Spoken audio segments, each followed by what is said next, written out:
अब हम लोग तुगलक वंश के बारे में बात करेंगे। तुगलक वंश दिल्ली सल्तनत का लॉन्गेस्ट रूलिंग डायनेस्टी है ना। 1320 से 1412 तक इस डायनेस्टी ने रूल किया। तो 1320 से 1412 कितना हो गया?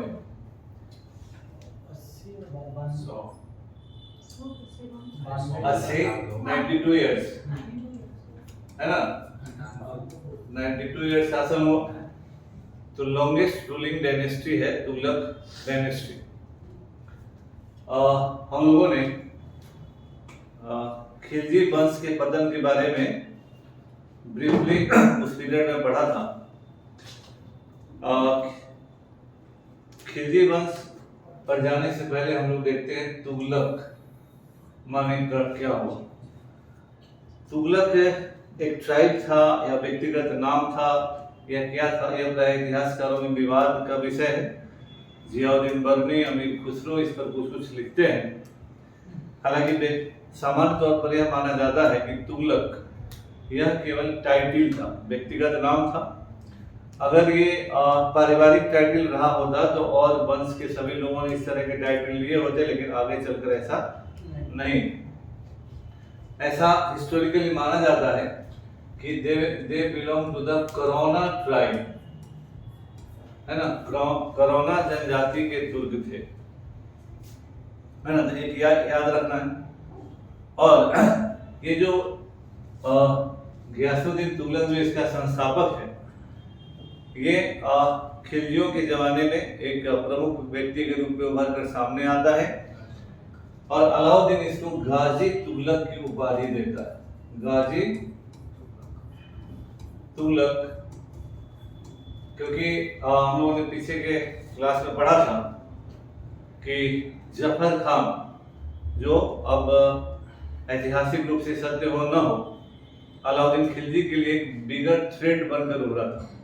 और अलाउद्दीन खिलजी को ऐसा लगा था कि अगर ये काफी शक्तिशाली हो गया तो ऐसा न हो कि वो जैसा वो किया वैसा ही उसके डायनेस्टी के साथ वो कर दे।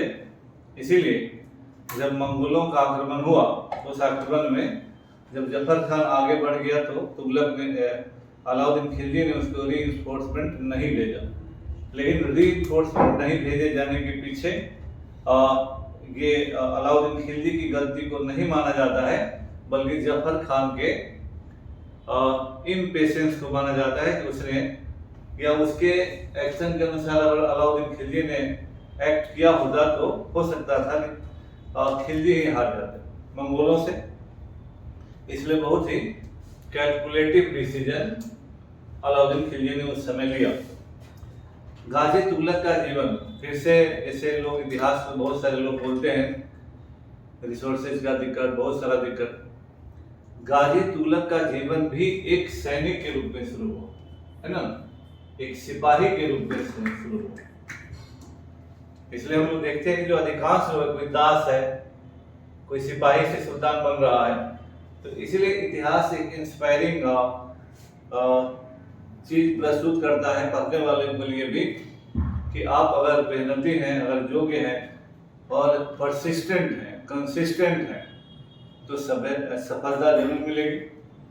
और एक सिपाही से सुल्तान, जलालुद्दीन खिलजी भी हैं, उधर तो दासी लोग हैं। अलाउद्दीन खिलजी अपने चाचा के साथ डेवलप किया, और एक गियासुद्दीन तुगलक भी सिपाही से सुल्तान बनता है। तो he starts with like a soldier. Jalaluddin के जमाने में, जलालुद्दीन खिलजी के जमाने में अंगरक्षक के पद पर यह नियुक्त होता है, बॉडीगार्ड के रूप में आता है। और अलाउद्दीन के समय मंगोलों के खिलाफ महत्वपूर्ण सफलता मिलने के कारण इसको गाजी की उपाधि मिलती है ना। और कहा जाता है, फिर लगभग 18 बार कहा जाता है कि इसने मंगोलों को कुल मिला के हराया 18 टाइम्स। तो एक तरह से मंगोलों का नाशक के रूप में भी इसको कहा गया है। 1306 में इसको दीपालपुर का सूबेदार और सीमा रक्षक नियुक्त किया गया। दीपालपुर का सूबेदार और सीमा रक्षक। यानी अलाउद्दीन के जमाने में, विशेषकर जब जफर खान मर गया था उसके बाद। मुबारक खिलजी के जमाने में इसकी स्थिति ज्यों की त्यों बनी रही। मुबारक खिलजी ने इसके पोजीशन में कोई परिवर्तन नहीं किया। और पीछे क्लास में पढ़े थे हम लोग कि खुसरो शाह जो बरादुर ट्राइब का आदमी था, उसने मुबारक खिलजी की हत्या कर दी। और मुबारक खिलजी की जब हत्या हुई तो ये दीपालपुर और सीमा का रक्षक था, दीपालपुर का सूबेदार था। तो केवल गाजी तुगलक ने ही खुसरो शाह का प्रतिरोध किया, है ना। और सभी लोगों ने अपने अपने पद और प्रतिष्ठा के बदले खुसरो शाह की अधीनता मान ली। फिर याद रखना है कि खुसरो शाह पहला कन्वर्ट इंडियन है जो सुल्तान बना, है ना। इसके पहले भारतीय मूल का कोई भी आदमी फिर आगे भी नहीं बनेगा अभी तुरंत। तो खुसरो शाह हिंदू से मुसलमान बना था, and he is the first such person to occupy the throne to become the sultan. Palam के पास दोनों के बीच लड़ाई भी बताए थे। खुसरो शाह युद्ध जीत गया था। युद्ध के बाद उसके सैनिक लूट में इन्वॉल्व हो गए। ऐसा ही होता है कि जब भी कोई युद्ध होता है, जो सेना जीत जाती है वो हारने वाली सेना का लूट करती है। इस बीच में खुसरो शाह अपने कुछ लोगों के साथ एक टीला पर खड़ा था। गाजी तुगलक ने उसको देख लिया, लोकेट कर लिया। और खुसरो शाह कोई बहुत बड़ा योद्धा तो था नहीं, तो गाजी तुगलक ने सीधे उस पर अटैक कर दिया। और उस समय सेना को भी इस अनएक्सपेक्टेड चीज का किसी को उम्मीद नहीं था। तो सेना तो लूट में लगी है, वो अपने सुल्तान को बचाने कहाँ आई। खुसरो शाह भागा, बाद में पकड़ा गया, पंचायत हुई। गाजी तुगलक ने स्वयं ने सजा देके दरबारियों के जिम्मे इसको दे दिया, दरबारियों ने इसको मार दिया। तो 8 सितंबर 1320 को गाजी तुगलक गयासुद्दीन तुगलक शाह गाजी के नाम से गद्दी पर बैठा।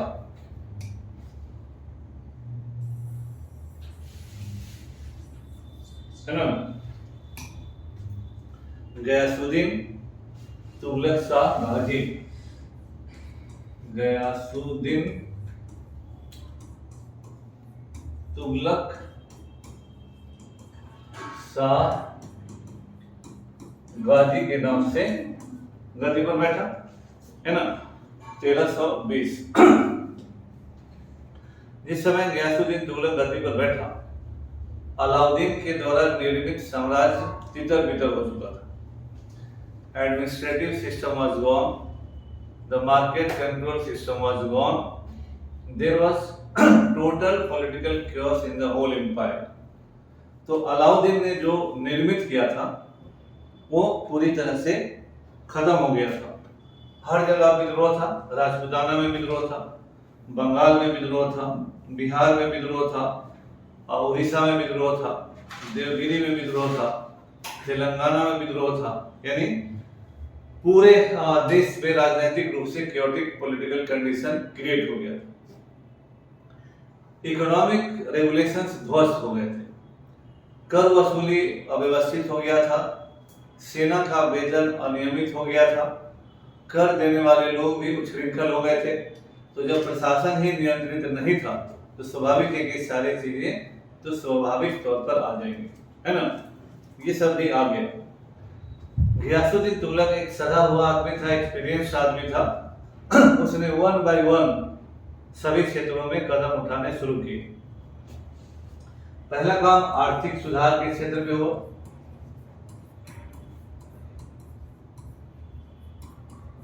है ना, इकोनॉमिक रिफॉर्म्स करने शुरू किए। पहला नंबर राजस्व में सुधार करने का प्रयास हुआ। अलाउद्दीन खिलजी ने दिल्ली सल्तनत में 1/2 कर लागू किया था। अलाउद्दीन खिलजी दिल्ली सल्तनत का पहला सुल्तान है जिसने किसानों से 1/2 रेवेन्यू लैंड रेवेन्यू वसूला। लेकिन उसके बाद पूरी अव्यवस्था फैल गई थी। गयासुद्दीन तुगलक ने इस अव्यवस्था को दूर करने के लिए राजस्व वसूली की व्यवस्था में फिर परिवर्तन किया। 1/3 कर वसूला किसानों को भी राहत देने का प्रयास किया और कृषि योग्य भूमि का विस्तार किया। राजा के लिए यह भी अच्छा होता है कि जो एग्रीकल्चरेबल लैंड होता है उसका विस्तार हो।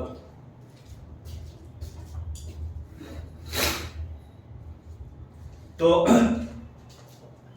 अलाउद्दीन खिलजी ने एग्रीकल्चरल लैंड का विस्तार किया ताकि ज्यादा से ज्यादा भूमि कृषि के लिए उपलब्ध हो और खेती किया जा सके।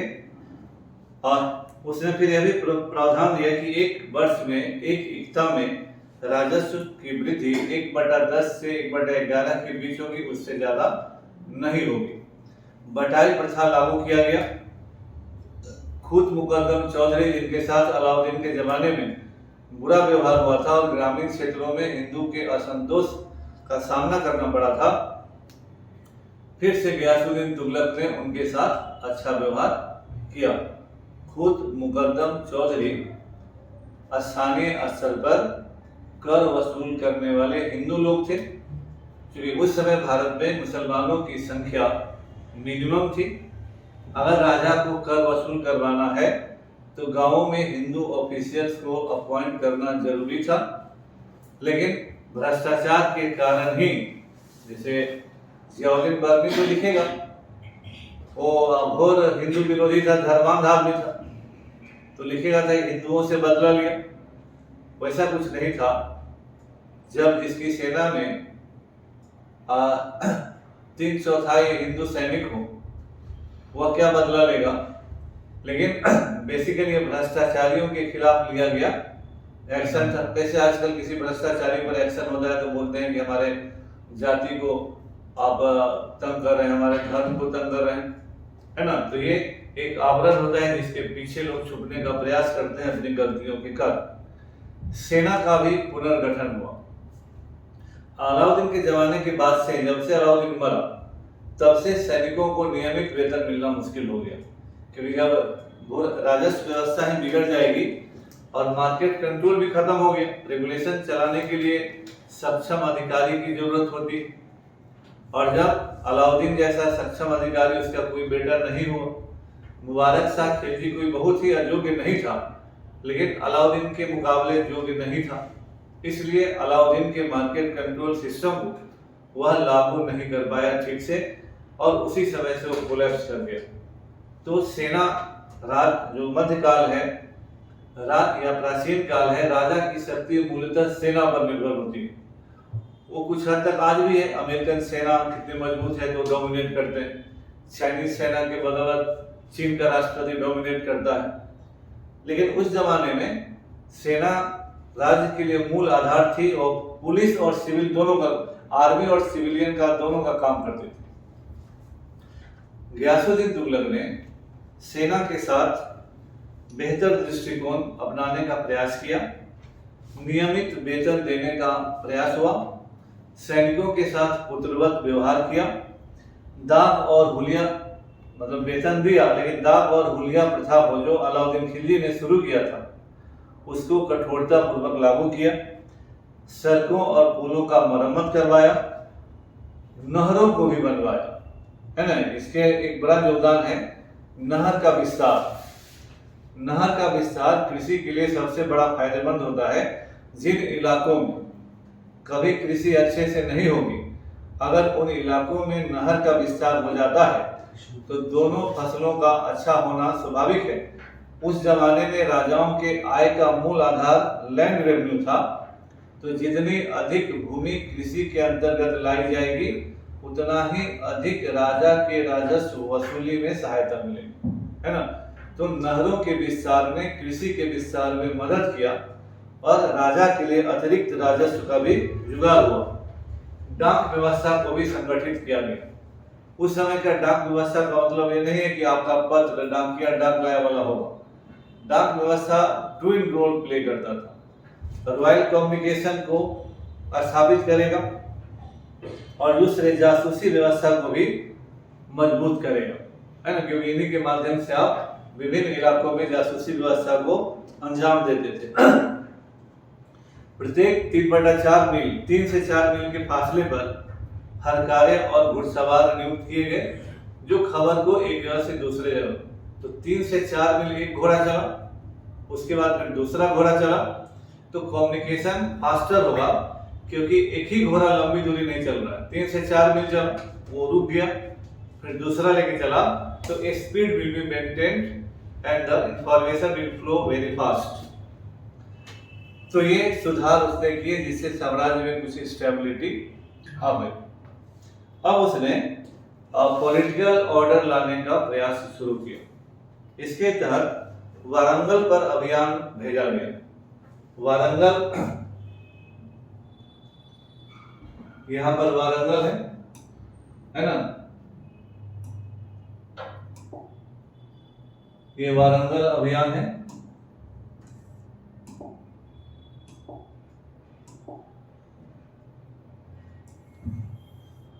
यहाँ वारंगल अभियान भेजा गया।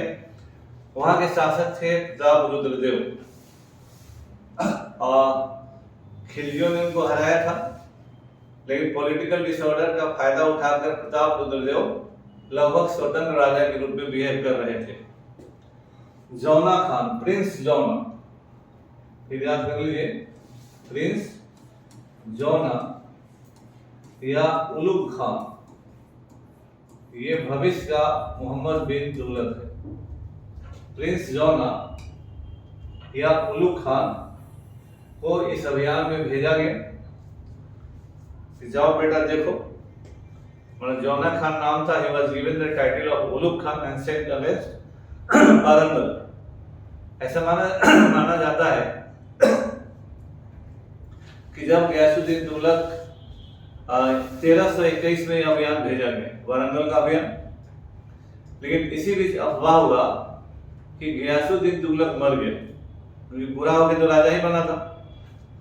तो उलुग खान ने वारंगल का घेरा उठा लिया। फिर जब अफवाह शांत पता चल गया कि ऐसा नहीं हुआ, तो पुनः वारंगल पर अभियान किया, और लगभग 5 महीने के घेरे के बाद वारंगल पर उलुग खान यानी प्रिंस जौना ने अधिकार कर लिया, और वह दिल्ली सल्तनत का एक अंग बन गया। उस समय वारंगल का नाम सुल्तानपुर रख दिया गया, है ना। Warangal was renamed as Sultanpur, है ना, नाम बदल दिया गया, सुल्तानपुर रखा गया वारंगल का नाम, है ना। लेकिन कहा जाता है कि यहां से प्रिंस जौना और गयासुद्दीन तुगलक के बीच संबंध कुछ खराब हुए, क्योंकि प्रिंस जौना हेयर अपरेंट था, उत्तराधिकारी था, और जिस तरह से अफवाह सुनकर उसने वारंगल का घेरा उठाया, गयासुद्दीन तुगलक को लगा कि it is not like a prince. एक उत्तराधिकारी राजकुमार होने के नाते he should have authenticated it and without authentication he raised the siege of Warangal, that is not like a capable ruler। यहाँ से चूंकि आगे चलकर तो किस तरह से पृष्ठभूमि बनाई जाती है, यह सही भी हो सकता है, गलत भी हो सकता है, क्योंकि मोहम्मद बिन तुगलक पर आरोप है कि उसने अपने पिता गयासुद्दीन तुगलक को मार दिया या मरवा दिया। तो जिस तरह से हम बराबर कहते हैं कि सिनेमा में किस तरह से प्लेटफॉर्म बनता है कि अगर 2 भाई है और एक भाई को आगे जाके विलेन बनना और एक भाई को हीरो बनना, तो जो विलेन भाई है हर बात पर मार करेगा, और हीरो भाई कहे ना भाई ना मार मत कर भाई मेरे। तो बचपन से ही उसका चरित्र गढ़ा जाता है, और उसी समय आपको लग जाएगा कि आगे चलकर विलेन कौन बनेगा, हीरो कौन बनेगा। उसी तरह से इतिहास में होता है, क्योंकि बहुत सारे जो इतिहासकार हैं, इतिहास की किताब चुपके से लिखते हैं या राजा के मर जाने के बाद लिखते हैं। दरबार के इतिहासकार का हिम्मत नहीं होता है कि खाएगा वही और राजा के खिलाफ लिखे। तो यहाँ चूंकि मोहम्मद बिन तुगलक को पिता का हत्यारा घोषित करना है, और मोहम्मद बिन तुगलक और गयासुद्दीन तुगलक के बीच संबंध खराब दिखाने हैं, तो उसका पहला उदाहरण यहाँ से लिया जाता है ना, और मोहम्मद बिन तुगलक पर आरोप लगाने का सिलसिला का शुरुआत हो जाता है ना। तो may be true, may not be true, तो यहाँ कहा जाता है this led to a friction between the relationship of father and between father and son, और पिता को लगा कि यह योग्य बेटा नहीं है, जबकि दोबारा आक्रमण करके प्रिंस जौना ने उलुग खान ने वारंगल को जीत लिया।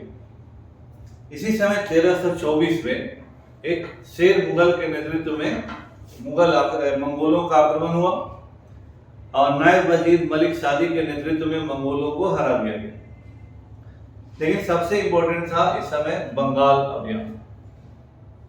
गियासुद्दीन तुगलक का बंगाल अभियान, और बुगरा खान के बाद शमसुद्दीन फिरोज शाह 1322 में मर गया। उसके 3 बेटे थे, शिहाबुद्दीन बुगरा शाह, नसीरुद्दीन और गियासुद्दीन बहादुर। गियासुद्दीन बहादुर बुगरा शाह को गद्दी से हटा के स्वयं राजा बना and he डिफाइड the authority of Delhi. स्वाभाविक है कि गियासुद्दीन तुगलक इसके खिलाफ अभियान बढ़ चला, और उधर जो गृह युद्ध हुआ था उसमें और भी कुछ समस्याएं हुई थी। तो इसी समय एक घटना होती है जब निजामुद्दीन औलिया और गियासुद्दीन तुगलक के बीच फ्रिक्शन होता है। निजामुद्दीन औलिया भारत में चिश्ती संप्रदाय के शेख मोइनुद्दीन चिश्ती के बाद सबसे सेलिब्रेटेड सूफी सेंट हुए। दिल्ली में आज भी उनका मजार है, और निजामुद्दीन औलिया और अमीर खुसरो, हम बार बार कहते हैं कि they are the most celebrated guru and shishya, है ना। वैसा गुरु और शिष्य इतिहास में शायद न हुआ, है ना। दोनों एक दूसरे के लिए सब कुछ थे। तो निजामुद्दीन औलिया को खुसरो शाह जो अभी सुल्तान बना था, और जो भी सुल्तान बनता है स्वाभाविक तौर पर सूफी संतों को, महात्माओं को दान दक्षिणा देता है। कुछ लोग दिल्ली के जो थे वो निजामुद्दीन औलिया से बहुत जलते थे। उन लोगों ने गियासुद्दीन तुगलक के कान भरे कि निजामुद्दीन औलिया के दरगाह पर लोग रोज सैकड़ों आदमी भोजन करते हैं। ये भोजन कहाँ से आता है?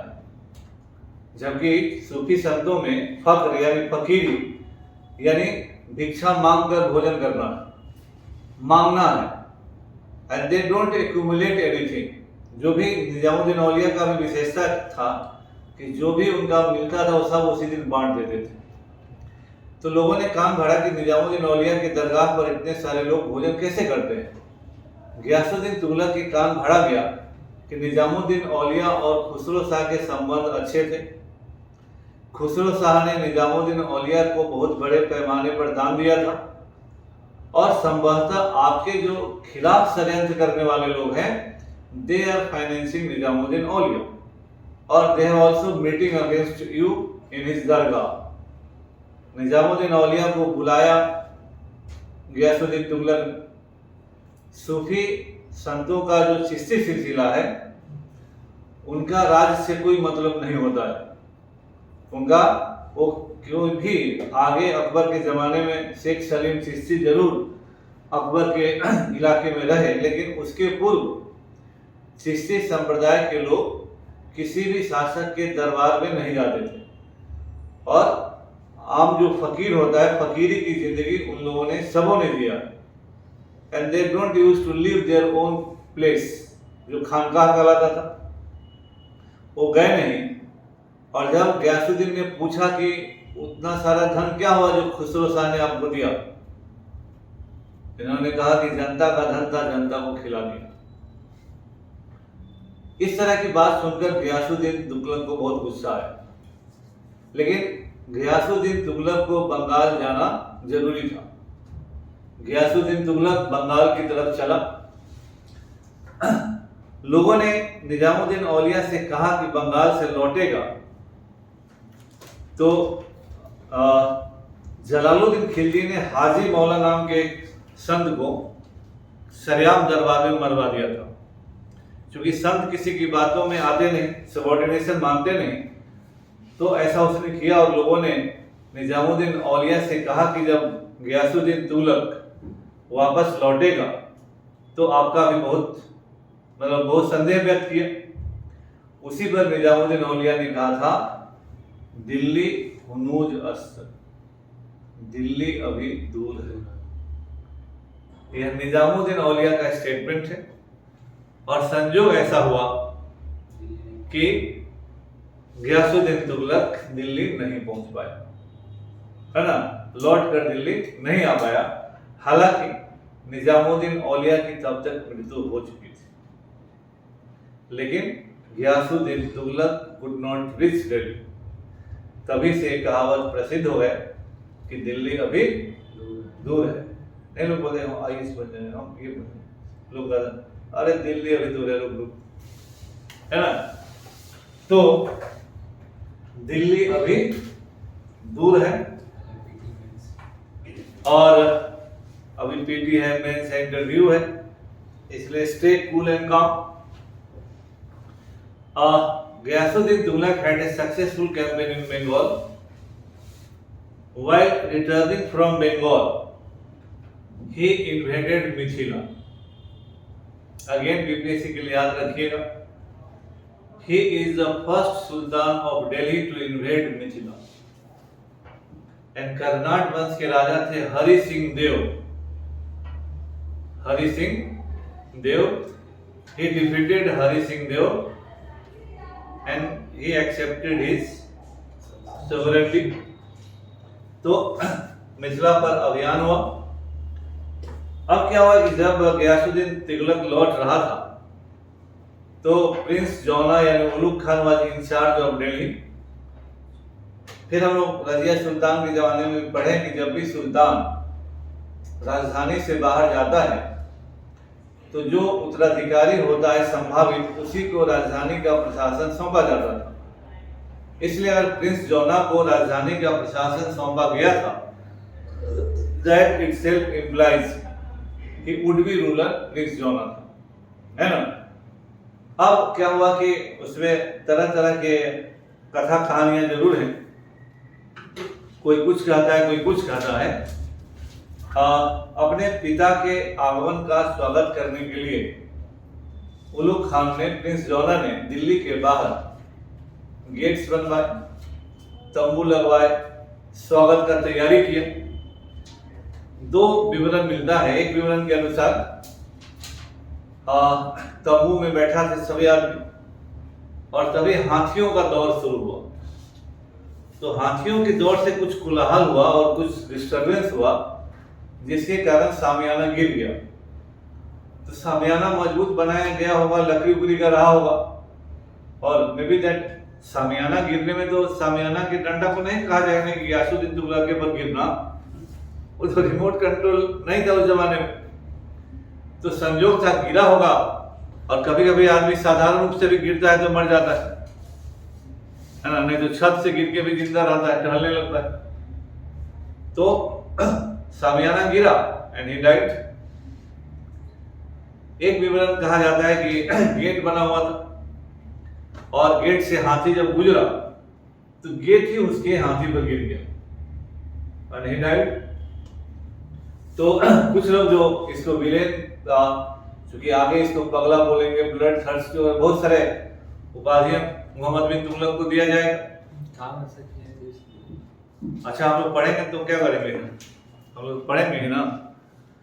तो जो लोग किसी को भी वेस्टेड इंटरेस्ट या आप प्रेजुडिस्ड हो जाए किसी के बारे में, तो you will be thinking like that हर चीज अच्छा चीज भी आपको व्हाइट चीज भी काला नजर आएगा, और आंख पर दूसरा पड़ जाए तो काला चीज भी व्हाइट नजर आएगा।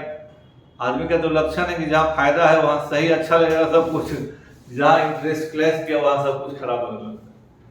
तो आदमी से खत्म चीज का, खत्म प्राणी संसार में कुछ नहीं, जानवर भी आदमी से अच्छा होता है, इंसान ही कमाता है। इसीलिए तो it can not be a truth that the pandal और the gate would have been intentionally fallen on Ghiyasuddin Tughlaq's head or led to his injury and death. There was no remote control in that period. But सब जो लिखा वही ना पढ़ा। तो जैसे somebody has written Lalu Chalisa, वो लिखा है he has written Lalu Chalisa, तो एक्सेप्ट लालू चालीसा। आंसर करना होगा मान लीजिए ऐसा तो no, every answer needs to be corroborated by crude historical facts. The court historians cannot be expected to write the true history. If I am a Hindu and my ruler is acting against the Muslims, and if I am prejudiced against the Muslims, I will, if my ruler kills one Muslim, I will say my ruler killed 100 Muslims. So has been written by the Muslim historians. If their ruler has invaded any Hindu kingdom, even blown up 5 persons, he will say 5,000 persons will blown up by them. तो चमचागिरी क्या कहलाता है? आप मेरा भोजन खा के मेरा ही खिलाफत कीजिएगा तो 1 मिनट रहने देंगे, है ना? तो ये दिस हैपेंस। इसीलिए वाई जो कल्हन है said to be the first true historian of Indian history because he did not write history in the court of any ruler. वह कोर्ट से बाहर लिखा तो he will be independent. Ibn Battuta हर जगह लिखा तो रिलेटिवली इंडिपेंडेंट है ना? लेकिन प्रेजुडिस्ड सभी लोग हैं। इसीलिए निश्चित रूप से प्रिंस जौना उलुग खान और उसके पिता गियासुद्दीन तुगलक के बीच संबंध कैसे थे, खराब हुए नहीं हुए, खराब होने के बहुत सारे हिस्टोरिकल प्रमाण नहीं। दूसरा बात कि प्रिंस जौना या उलुग खान जो सुल्तान बनता है 1325 में बना, कि 1324 में बना, ये भी कहीं 24 है तो कहीं 25 है, तो ये बहुत बड़ा कोई समस्या नहीं है। कारण कि हुआ क्या होगा कि 1324 के अगर नवंबर या दिसंबर में मरा तो चालीसा मनाया जाता है मरने के बाद मुस्लिम लोगों में 40 दिन का शोक।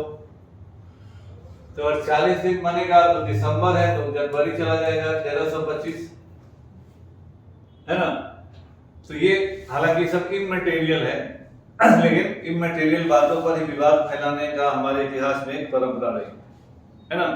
एनीवे 1300 कहा जाता है कि प्रोबेबली जनवरी 1325 में मोहम्मद बिन तुगलक ने अपना राज्याभिषेक करवाया, है ना? जनवरी 1325 चालीसा मना के करवाया होगा, अपने पिता का चालीसा करके। मतलब जैसे हम लोगों को हिंदुओं को लगता है कि हाँ कोई मर गए तो उस पीरियड में कुछ नहीं होना चाहिए, तो उनको भी है, ठीक है ना?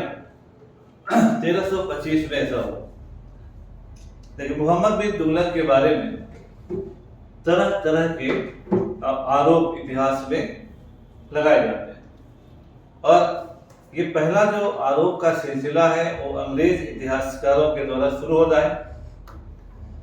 देखिए, एक बात मानकर चलिए कि जो अंग्रेज इतिहासकार हैं वो बड़े ही बदमाश टाइप के इतिहासकार हुए।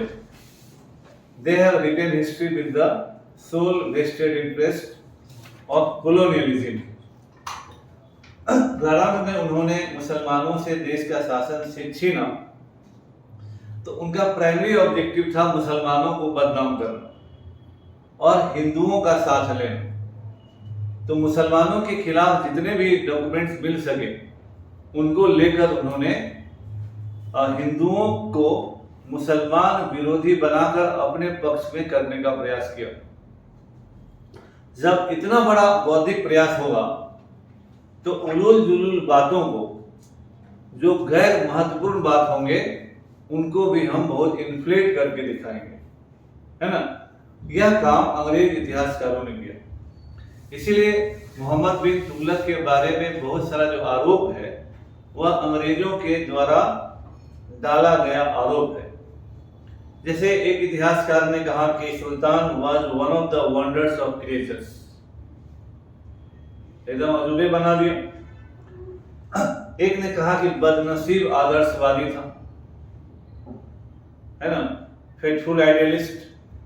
किसी ने कहा कि रक्त पिपासु, ब्लड थर्स्टी था, है ना।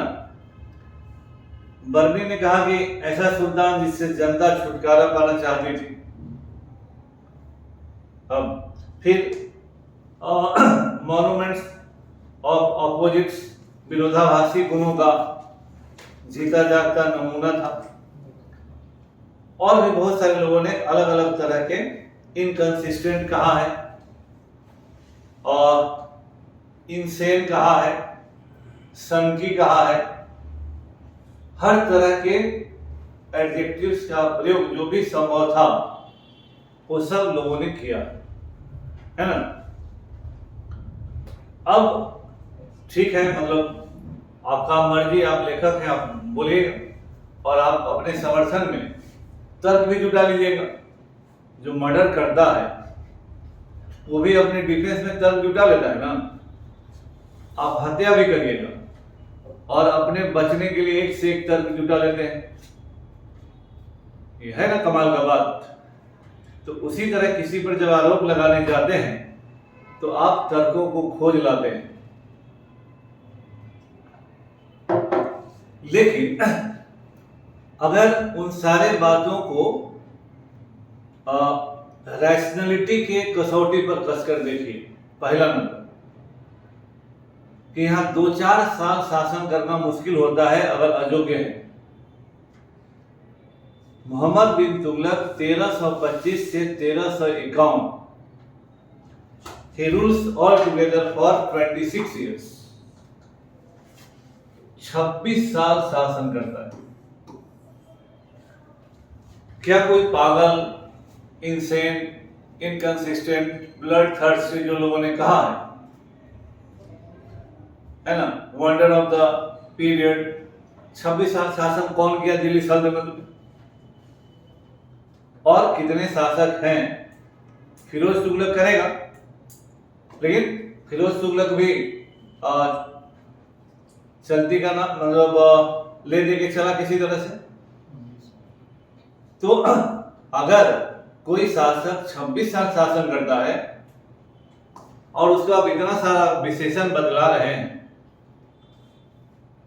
थोड़ा सा लॉजिक तो थोड़ा सा तो सोचना पड़ेगा आपके आरोप कि how he could have ruled for 26 years. मे भी उनके मिनिस्टर्स अच्छे हैं। मिनिस्टर तो उसके पत्तों की तरह हिलते रहते थे। वो एब्सोल्यूट निरंकुश आदमी था, इसमें कोई दो राय नहीं थी। उनके सामने अगर मोहम्मद बिन तुगलक के सामने आपको उसकी नीतियों की प्रशंसा करने के अलावे और कोई विकल्प नहीं था। अगर आप उसका विरोध करते तो सरेआम आपके खाल खींचे जाने की संभावना ज्यादा थी। इसलिए nobody could have dared to oppose his policies. President Modi ji I will not comment. है ना। इसके अलावे बहुत देखने सीखने में सुंदर था, उसूल का पक्का था। उस समय उसूल का पक्का होने का मतलब बहुत कुछ होता है। Well educated. अभी बताएंगे, हड़बड़ाइए मत। चरित्र का पाक साफ था। He was not characterless. He was not characterless. Perfect family life था। मोहम्मद अलाउद्दीन के मुकाबले स्ट्रॉन्ग कैरेक्टर था, परफेक्ट फैमिली लाइफ था, वसूल का पक्का, चरित्र का पक्का, उच्च व्यक्तित्व का व्यक्ति था। और फिर आप उस पर इतना आरोप लगा रहे हैं, कहीं तो दाल में काला है ना। लेकिन जियाउद्दीन बर्री ने मोहम्मद बिन तुगलक को अस्थिर नहीं माना, है ना। इसामी थोड़ा है बदमाश, लेकिन वह भी ये नहीं कहता कि वो अस्थिर था। वो कहता है कि मोहम्मद बिन तुगलक जैसे व्यक्ति की हत्या करना इस्लाम में पाप नहीं है। थोड़ा नाराज था, अभी बताएंगे क्यों। इब्न बतूता जो है बदमाश था, नमक हराम था। इब्न बतूता खाया पिया मौज बनाया और चला गया, और घर जाके इसके खिलाफ कुछ लिख दिया, है ना। तो उसके बारे में बताते हैं। और मोहम्मद बिन तुगलक इस्लाम के नियमों का पालन करने वाला भी आदमी था व्यक्तिगत तौर पर, लेकिन वो धर्मांध भी नहीं था, है ना। अब हबीब एंड निजामी का किताब है comprehensive history of medieval India, है ना। उन्होंने सुल्तान के धारणाओं और दृष्टिकोण पर लिखा। वो फिर लोग माने ना माने अलग बात है, लेकिन he is one of the few rational historian of medieval India.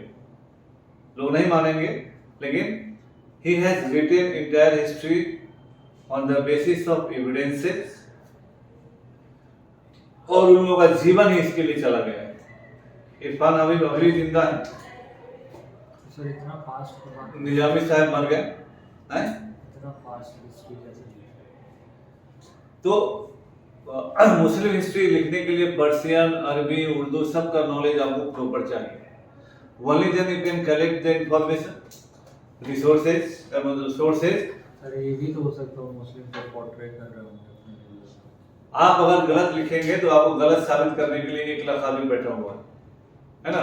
आज की दुनिया में या किताबों की दुनिया में you can not go like that, you can not go scot free. There are so many persons to put finger before towards you. आप ऐसे फ्री होके नहीं चले जाइए, कुछ बोल दीजिए। अब सुनिए, he has said, Mohammad bin Tughlaq को देखिए कि जो भी कदम उठाता है, they all steps are innovative. Mohammad bin Tughlaq की सभी योजनाएं, बुद्धि असाधारण रूप से मौलिक थी, इमिटेशन नहीं था। कंफ्यूज है। लेट इट बी, मौलिक था। पॉलिटिकल जो उसका व्यू था, वह पहला आदमी है जो भारत का पॉलिटिकल और एडमिनिस्ट्रेटिव यूनिफिकेशन का प्रयास करता है। ही इज द फर्स्ट पर्सन जो भारत का राजनीतिक और प्रशासनिक एकीकरण का प्रयास करता है।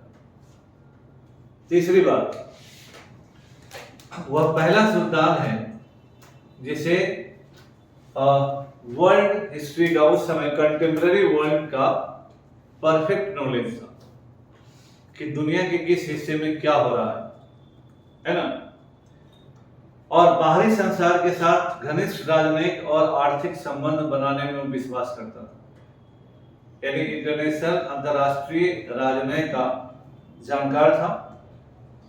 और उसके दरबार में विश्व के विभिन्न भागों से बहुत सारे प्रतिनिधि मंडल आए, है ना। ऐसा नहीं था कि बहुत सारे जगहों से डेलीगेशन आया। और सुल्तान जो था, धर्म और दर्शन का, रिलीजन एंड फिलोसफी का असाधारण विद्यार्थी था। फिलोसफी के स्टूडेंट था, astronomy. He was the most knowledgeable sultan of entire Delhi सल्तनत। पूरे दिल्ली सल्तनत का सबसे अधिक पढ़ा लिखा सुल्तान था, है ना। और आप उससे धर्म के किसी भी मुद्दे पर वाद विवाद कर सकते थे, आप उससे किसी भी विषय पर बात कर सकते थे। हिस्ट्री हो, बॉटनी हो, जूलॉजी हो, साइंस हो, anything on any topic he can talk to you. और जिस भाषा में आप बात करते हो उस भाषा में बात कर सकते हो। He knew every language prevalent in that period। वह दिल्ली सुल्तनत का पहला सुल्तान है जिसके हिंदुओं के होली में भाग लेने का प्रमाण है। वह पहला सुल्तान है जिसके हिंदुओं के होली में भाग लेने का प्रमाण है, समझ गए। फिर दिल्ली सल्तनत का पहला सुल्तान है जिसने कहा कि राजकीय सेवाएं, जो गवर्नमेंट सर्विसेज हैं, वो इररेस्पेक्टिव ऑफ कास्ट रिलीजन खुला हुआ है सबके लिए, यानी राजकीय सेवा योग्यता के आधार पर किसी को भी मिल सकती है ना। भारत के संविधान में जो वर्णित है काम का मतलब जो equal opportunity, right to equal opportunity, इस चीज को मोहम्मद बिन तुगलक ने सल्तनत पीरियड में ही कह दिया। समझे बात? और प्रशासन को एक ब्रॉडर प्लेटफॉर्म और विस्तृत आधार देने का प्रयास किया। इसीलिए मोहम्मद बिन तुगलक की बुद्धि ये थी और उसको प्रैक्टिकल करना चाहा। पॉलिसी के इम्प्लीमेंटेशन में सुल्तान पॉलिसी बनाता है, लेकिन उसका इम्प्लीमेंटेशन कौन करेगा? अधिकारी करेंगे। आज शराबबंदी है बिहार में और रोज शराब मिलता है। Who is responsible? तो mechanism has to be there. और बहुत सारे ऐसे स्टेप्स होते हैं जो आपकी बुद्धि जब है, मोहम्मद बिन तुगलक के बारे में ही कहा गया कि he was born ahead of his time, उस समय से पहले पैदा हुआ। अकबर रिफॉर्मर है, अकबर की किसी भी नीति में इनोवेशन नहीं है, इसके हर पॉलिसी डिसीजन में इनोवेशन है, इसीलिए फेल हुई। तो इनोवेटिव आदमी फेल करता है। अब जो कर आप समझ नहीं रहे, अनुपालन नहीं किया गया, भ्रष्ट आदमी नीतीश कुमार के जमाने में नहीं है, वहां भी से देखिए कि हर स्टेप पे भ्रष्टाचार बढ़ गया। और ये जो दिल्ली से दौलताबाद का राजधानी, जब साम्राज्य इतना विस्तृत है और राजधानी ये जो दिल्ली है, मंगोल कभी भी टपक पड़ते थे, है ना। मान लीजिए सुल्तान यहाँ है, सुल्तान यहाँ है और मंगोल टपक गए तो क्या होगा? गर्दन कट जाएगा, है ना। तो ये चीज बहुत सारे मायने रखती हैं।